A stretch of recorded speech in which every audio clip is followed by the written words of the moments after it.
Selamat datang di Rasyid TV.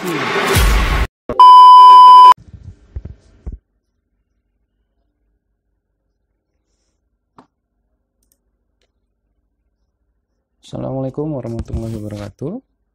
Pada metode logi penelitian kali ini, kita akan membahas tentang tinjauan pustaka.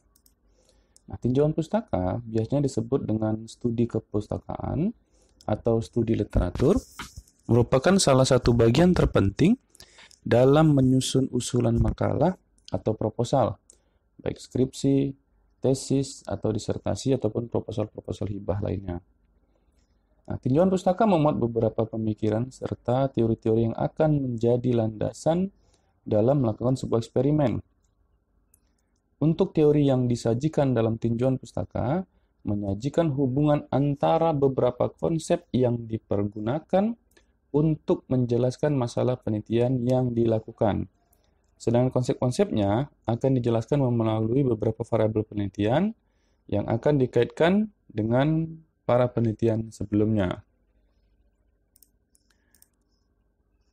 Nah, setelah temuan-temuan tersebut dilakukan, langkah selanjutnya yaitu mengkaji kerangka teori yang berisikan tentang hubungan antara variabel yang akan diteliti. Nah, tinjauan pustaka itu memiliki beberapa tujuan. Yang pertama, menemukan penjelasan yang dapat membantu menafsirkan data penelitian. Kemudian, menghindari pendekatan yang hampir sama, lalu mengetahui apa yang pernah dilakukan dalam penelitian sebelumnya, dan membatasi masalah dan ruang lingkup penelitian, sehingga penelitian kita tidak menjadi bias atau melebar, sehingga orang paham. Orang yang membaca atau memahami penelitian kita, dia paham kemana arah tujuan kita. Nah, tinjauan pustaka itu berisi nanti 3 hal penting. Terutama untuk penelitian kuantitatif itu ada 3 hal penting, namun kalau di kualitatif biasanya tidak memiliki hipotesis penelitian. Nah, dalam tinjauan pustaka yang pertama adalah kerangka teori. Kerangka teori itu berisikan tentang teori pendukung atau hasil-hasil penelitian terdahulu yang berfungsi untuk memberikan gambaran terhadap penelitian yang dilakukan. Jadi dalam kerangka teoritis ini, peneliti atau penulis memuat banyak kajian-kajian terdahulu atau kutipan-kutipan yang berdasarkan kajian-kajian terdahulu, teori-teori yang ada. Nah, di sini semua peneliti harus berusaha merangkum dari banyak sumber, terutama sumber-sumber yang valid dan primer. Yang dimaksud dengan sumber primer adalah sumber yang langsung didapat dari sumber utamanya, bukan sumber yang dikutip dalam kutipan yang lain, atau disebut dengan istilah penelitian sekunder atau kutipan sekunder ya. Jadi kutipan sekunder itu gini, kita membaca buku A atau membaca jurnal A, di dalam jurnal A itu dia mengutip pendapat si B.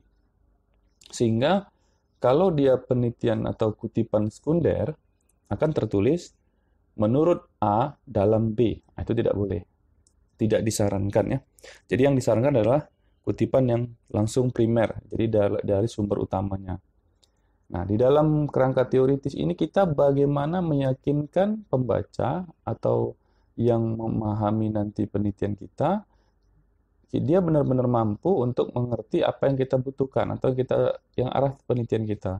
Sehingga berilah kutipan sebanyak mungkin yang bersifat teori pendukung atau kajian-kajian terdahulu untuk memperkuat penelitian kita nanti. Paham ya untuk kerangka teori. Nah, lalu ada namanya kerangka konseptual. Dalam kerangka konseptual itu merupakan sarana peneliti untuk menganalisis secara terstruktur dan berargumen tentang kecenderungan dugaan kemana penelitian akan berlangsung. Nah, dalam kerangka konseptual tidak dibenarkan adanya kutipan. Jadi dalam kerangka konseptual ini, peneliti membangun sendiri argumennya berkaitan dengan permasalahan dan teori yang digunakannya. Nah, artinya begini, dari kerangka teoritis yang ada tadi, maka peneliti menarik sebuah kesimpulan atau sebuah pendapat beliau atau pendapat dia, kemana arah penelitiannya. Nah, jadi di dalam kerangka konseptual tidak ada lagi kutipan-kutipan, Tapi mutlak semuanya adalah si pendapat peneliti. Paham kira-kira ya? Nah, dan yang terakhir dalam kajian pustaka, ada yang namanya hipotesis penelitian. Hipotesis penelitian merupakan jawaban sementara terhadap masalah penelitian yang secara teoritis paling mungkin atau paling tinggi tingkat kebenarannya. Ya, jadi dalam hipotesis penelitian inilah nanti diambil kesimpulan sementara. Oke, nanti akan kita jelaskan lebih lanjut. Nah, kita lanjut. Nah, bagaimana cara membuat tinjauan pustaka? Dalam membuat tinjauan pustaka, ada beberapa hal yang perlu dilakukan adalah, yang pertama, buatlah outline tentang informasi apa yang dibutuhkan. Jadi buat dulu outline-nya, sehingga kita tidak nanti meraba atau kita tidak bingung di dalam waktu membuat tinjauan pustaka. Tapi kita buat outline sehingga kita paham kemana arahnya, ya, kemana arah yang akan dituju. Kemudian yang berikutnya adalah mencari informasi dari berbagai sumber. Ya. Carilah informasi dari sumber-sumber yang valid, mutakhir, ya, yang relevan, baik dari jurnal, buku, proceeding, ya, atau sumber-sumber yang lainnya. Nah, usahakan sumber-sumber tersebut adalah yang baru, ya. Jangan yang terlalu lama sehingga kita khawatirkan itu jadi bias atau tidak lagi valid dia. Kalau dari jurnal, usahakan 5 atau maksimal 10 tahun terakhir. Nah, kemudian dari buku atau proceeding. Kalau timbul pertanyaan, mana yang lebih baik dari apakah jurnal, buku, atau proceeding? Nah, semua baik, namun sangat disarankan itu berasal dari jurnal. Kenapa? Karena jurnal merupakan hasil penelitian-penelitian atau kajian-kajian yang lebih baru daripada buku. Nah, lalu bagaimana dengan jurnal dan proceeding? Sebenarnya tidak jauh berbeda, hanya kontennya dia berbeda, bahwa kalau jurnal itu lebih akurat atau lebih sahih dibandingkan dengan proceeding. Kenapa? Karena jurnal itu dia lebih ketat di dalam reviewnya dibandingkan dengan proceeding. Kalau proceeding mungkin tingkat reviewnya tidak seketat di jurnal. Lalu kemudian berikutnya disarankan menggunakan aplikasi untuk citasi seperti Mendeley, OneNote atau yang lain sejenisnya lah, sehingga kita nanti tidak kerumitan sewaktu melakukan bibliografinya atau dalam memuat daftar pustaka. Nanti akan dijelaskan lebih di materi tersendiri bagaimana cara menggunakan Mendeley. Nah, yang terakhir, jangan lupa di paraphrase. Ya, apa itu paraphrase? Paraphrase atau prafasa adalah mengungkapkan kembali suatu tuturan bahasa ke dalam bahasa lain tanpa mengubah pengertiannya. Pengungkapan kembali tersebut bertujuan untuk merubah kalimat, ya, yang menjelaskan makna yang tersembunyi, namun dia merubah kalimat. Ya, dengan kata lain begini, kita merubah kalimat tapi tidak merubah makna. Itu parafrase. Jadi, kalau ada sebuah kalimat yang kita kutip dari pendapat ahli, ya jadi kita parafrase atau kita ganti kalimatnya. Tapi maknanya tidak berubah. Jadi parafrase ini setelah kita ubah,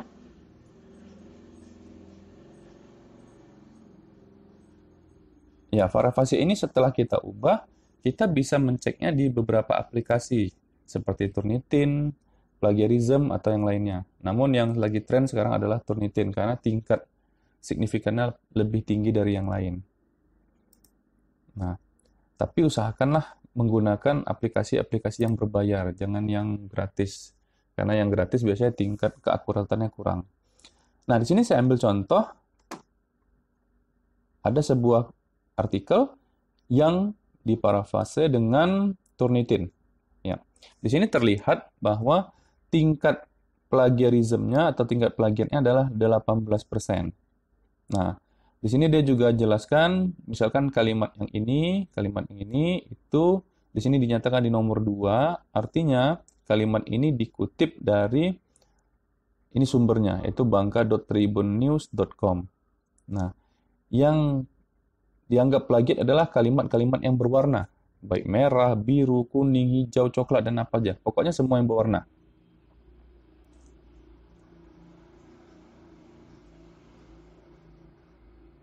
Ya. Jadi kalimat yang berwarna itulah nanti yang perlu kita paraphrase, kita ganti. Jadi seperti di sini dinyatakan bahwa penyakit yang ditimbulkan oleh infeksi virus SARS atau COVID-2 atau COVID seri 2 tersebut pertama kali teridentifikasi di kota Wuhan, Provinsi Hubei, Cina pada bulan Desember 2019. Nah, kita harus merubah kalimat tersebut dengan kalimat yang baru, tapi tidak merubah makna. Itu contoh ya. Nah, dalam paraphrase, untuk lebih sempurnanya, usahakan tidak terjadi minimal 5 kata yang sama. 5 kata yang sama. Nah, contoh seperti ini, penyakit yang timbul oleh infeksi virus SARS tersebut pertama kali teridentifikasi di kota Wuhan. Jadi kita bisa nyatakan bahwa virus ini ditimbulkan oleh gangguan sejenis virus SARS misalnya. Jadi kita hanya menggunakan satu baru ya.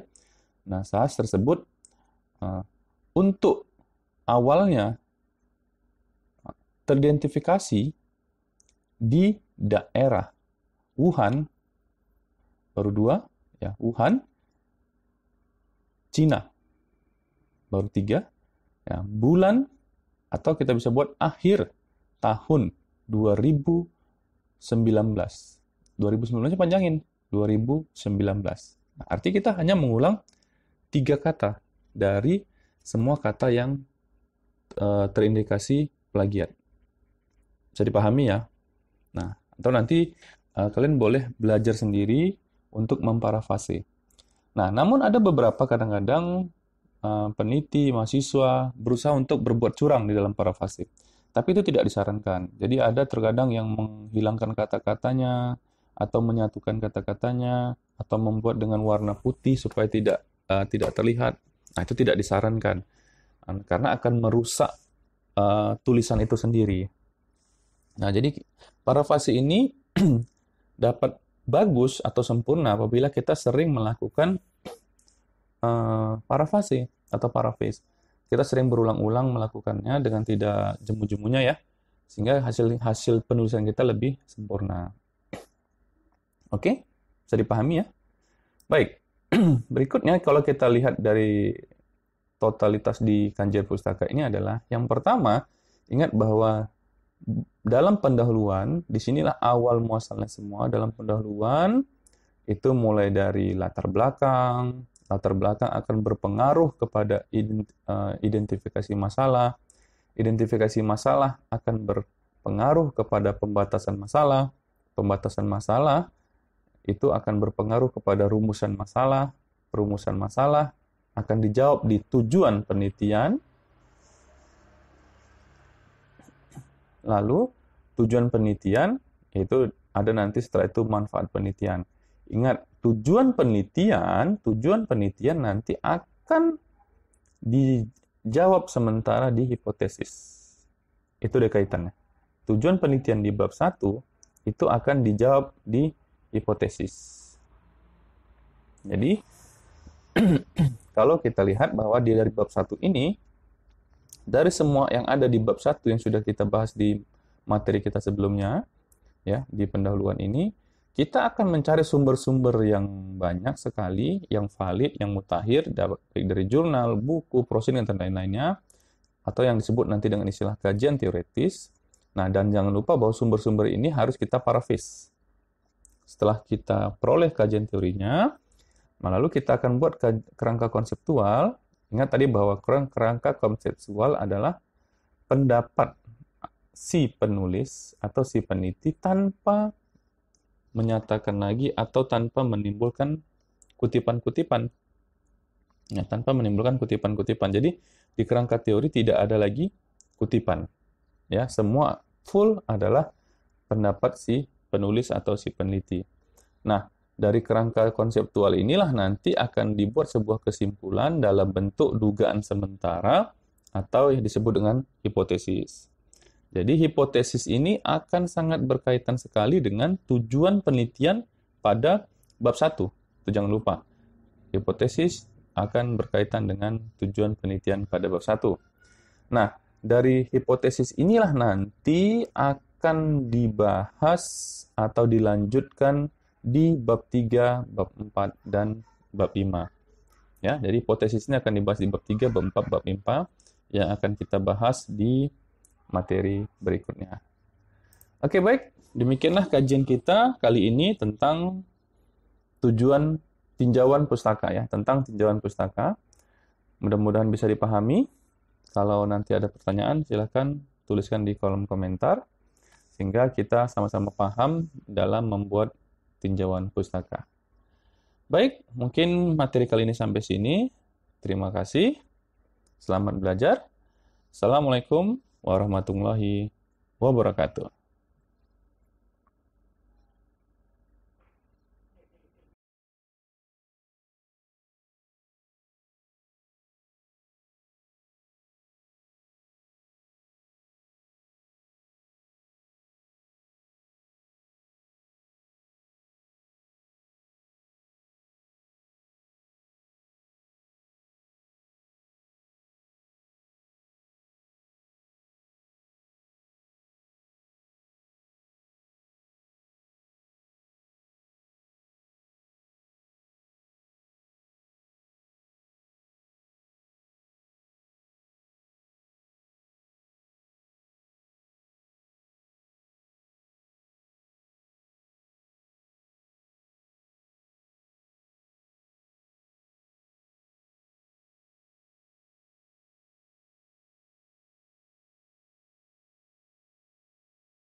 Sampai jumpa.